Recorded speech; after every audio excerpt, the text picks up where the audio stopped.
Bonjour, Monique Desjardins pour Co-création empathique.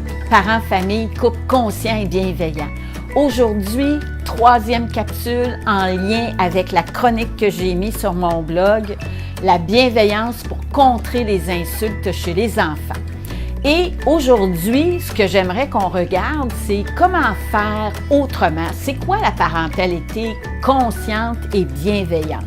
Alors, consciente, ça le dit, c'est de sortir de nos automatismes d'éducation où est-ce qu'on est sur le pilote automatique et où est-ce qu'on n'a pas beaucoup de conscience. Alors, qu'est-ce qu'on fait dans ce temps-là? Bien, c'est que fréquemment, on blâme, on critique l'enfant et on n'est pas présent pour trouver des façons de faire pour essayer de le sortir de cette difficulté. Et pourtant, il y a des fois qu'on le fait, puis comme je vous donne un exemple, lorsqu'on souhaite que notre enfant devienne propre, laisse les couches, bien à ce moment-là, on va essayer, ou encore des apprentissages comme à l'école, la lecture, des choses comme ça. On sait que notre enfant a besoin en même d'un soutien, puis de notre présence, et on va essayer différentes façons pour l'aider à apprendre, à faire autrement. Mais il y a des fois, comme pour la patience, la persévérance, faire des efforts, on est comme un peu plus démunis. Alors aujourd'hui, bien, c'est ça, c'est que je vous montre comment est-ce qu'on fait ça, la méthode des petits pas consciente pour venir soutenir notre enfant et qu'il puisse acquérir de nouvelles compétences, de nouvelles habiletés. D'accord? Et donc, la méthode des petits pas, vous voyez, c'est l'escalier. Puis, il y a des fois que notre enfant n'a pas les prérequis. Parce que pour commencer un apprentissage quelconque, il y a des fois qu'il faut qu'on ait certaines compétences. Hein? C'est les degrés comme à l'école, hein? On sait qu'il y a des échelons, puis ce sont des compétences qu'on cumule les unes par-dessus les autres. Alors, c'est exactement la même chose.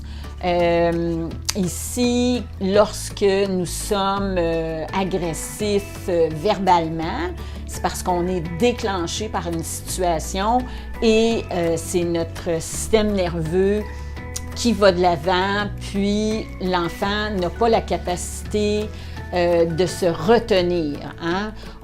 On appelle ça le système chaud, puis le système froid.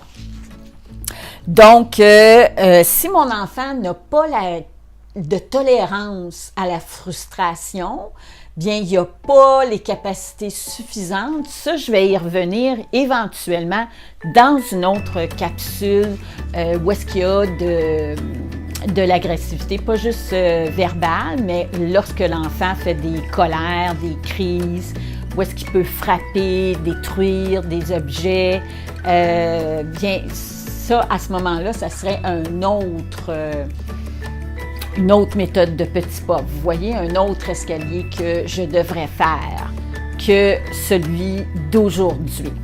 Et moi, ce que je vous dis, c'est que si l'enfant n'a pas les compétences, bien là, à ce moment-là, il faudrait peut-être le soutenir en alimentant, en nourrissant son besoin de sécurité. Je vous dis ça en attendant le prochain article sur mon blog où est-ce que je vais vous en parler davantage. D'accord? Et je pense qu'il ne faut pas non plus se culpabiliser si notre enfant n'est pas rendu à ce niveau-là. Il y a de multiples raisons pour ça. D'accord? Alors, c'est ça. Donc, la culpabilité, hein, vous le savez, le marteau, ça ne sert à rien, ça nous enlève de l'énergie, puis ça nous rend anxieux et il n'y a rien de positif dans ça. Donc, pour être capable de partir dans cet apprentissage, apprendre à verbaliser, parce que c'est ça. Très souvent, on a de la difficulté, hein, c'est des marches. Donc, c'est une compétence qu'on veut acquérir et qu'on vient sectionner en petites étapes. Et des fois, on a de la difficulté à définir notre objectif. Quel est notre objectif? Parce qu'ici, ce qu'on veut, dans le fond, on sait ce qu'on veut pas, mais on ne sait pas des fois ce qu'on veut. Alors, on souhaite que l'enfant cesse d'insulter, d'agresser verbalement. Et qu'est-ce que ça veut dire, ça? Si on souhaite qu'il cesse de faire ça, ça veut dire qu'il doit apprendre à parler de soi, parler de son histoire, de sa réalité, parler de soi, au lieu d'agresser verbalement l'autre. Vous voyez? Alors, à ce moment-là, parler de soi, c'est parler de mon histoire, parler de mes émotions, parler pourquoi est-ce que moi, je trouve ça blessant, et être capable d'affirmer de façon positive et de dire à l'autre, bien, regarde, moi, je voudrais que tu cesses de faire ça, ou encore, si je n'ai pas la collaboration de l'autre, mais à ce moment-là, je peux, moi, nourrir mon besoin peut-être avec une autre stratégie. OK? Donc, ce qu'on veut, c'est apprendre à l'enfant à parler de soi. Parler de soi. Comment est-ce qu'on... Ça, c'est global. Alors ici, on va venir trouver qu'est-ce qu'on pourrait faire pour venir soutenir l'enfant à développer des habiletés où est-ce que éventuellement il va être capable de s'affirmer et de parler de lui au lieu d'insulter. OK? Alors, ça pourrait être, parce que les enfants, on le sait, modélisent énormément.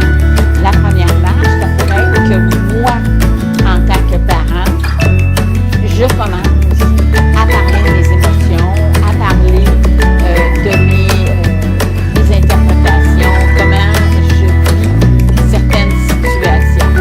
OK? Alors, apprendre que moi, je commence à parler de moi. Donc, ça pourrait être une façon que je peux faire. Ensuite de ça, ça pourrait être d'amener l'enfant à identifier ses émotions. Alors, comment est-ce que je peux faire ça? Ça pourrait être que je lui pose fréquemment la question « Comment tu te sens? » Aussi, je pourrais, quand on regarde une émission de télévision, lui, tu penses qu'il se sent comment? Avoir des revues où est-ce que je vais regarder les visages et demander à l'enfant d'identifier. Ça, c'est une compétence qui est très importante pour développer l'empathie. C'est être capable de lire les émotions sur le visage des autres. Puis ici, c'est aussi lire mes propres émotions. Parce que quand je suis un enfant, les émotions, c'est physique, c'est des sensations physiques. Quand on est adulte, nous, on ressent beaucoup moins les émotions physiquement. On peut les ressentir, mais dans la majorité du temps, on a appris à les symboliser. Alors, ce qui fait qu'on va peut-être ressentir dans le corps, mais on va davantage avoir des symboles dans notre tête par rapport aux émotions. Donc, ici, je peux utiliser les magazines. Il y a aussi des cartes qui se vendent. Si vous allez voir sur mon site, je vous offre la possibilité, si vous vous inscrivez, je vous offre la possibilité de télécharger des émoticônes. Ça peut être aussi, donc c'est ça, des cartes sur le marché. Alors, vous voyez, il y a différentes façons. Ensuite, apprendre à parler de mes émotions. Ensuite, être à l'écoute de lui, poser des questions. Bien, toi, comment tu vois ça? Comment tu penses cette situation? Qu'est-ce que tu penses de cette situation-là? Comment tu vois ça? As-tu des solutions? Alors là, je viens l'aider à faire le lien avec son lobe frontal, la partie du cerveau qui va l'aider, c'est le système froid, qui va l'aider à se calmer quand le stress, la réponse instinctive du stress monte. D'accord? Alors, ici, dans le fond, qu'est-ce qui est important de savoir? Parce que là, je vois que le temps passe. Je vais essayer d'abréger. Si mon enfant monte très rapidement et qu'il a beaucoup de difficultés à redescendre aussi rapidement, bien peut-être que je vais commencer certains apprentissages, mais il ne faut pas que je m'attende à des résultats qui montent les marches très rapidement. Parce que aussi, c'est une question de maturité physique, maturité du cerveau. Il y a beaucoup de choses qui entrent en jeu. Alors, vous pouvez aller lire la chronique et si vous avez des questions, indiquez-le sous la vidéo. Ça va me faire plaisir d'y répondre. Merci.